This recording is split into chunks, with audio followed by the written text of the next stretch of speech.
Çocuğunuzun burnu tıkandı ve o minicik nefesi değişti. Peki bunu evde nasıl çözebilirsiniz? Bunun için 2 basit adım var. Birincisi şu şekilde içine serum çekilmiş enjektörün ucunu çıkararak her iki burun deliğine belirli miktarlarda serum sıkarak burnun içindeki salgıların yumuşamasını sağlamak. Ve ikincisi bu yumuşayan salgıları bir aspiratör yardımıyla çekmek. Peki bunu neyle yapabiliriz? Bugün size bunun için tasarlanmış Babyvac burun aspiratörünü göstereceğim. Bunun içinden ne çıkıyor? Böyle bir hortum çıkıyor. Bu hortumun burun kısmına uygulayacağınız kısımda takacağınız bir aparatı çıkıyor. Ve işlemi uygulayacağınız zaman bu ucu elektrik süpürgesine takıyorsunuz.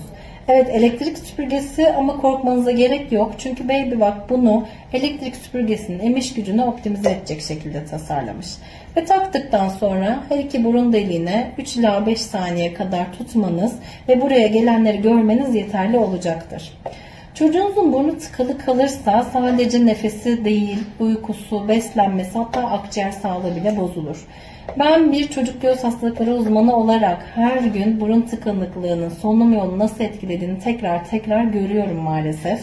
Bu nedenle doğru ve düzgün şekilde burnu açmak çocuğunuzun hem nefesini rahatlatır, hem öksürüklerini azaltır, hem de hastalıkların akciğere inme sıklığını azaltır.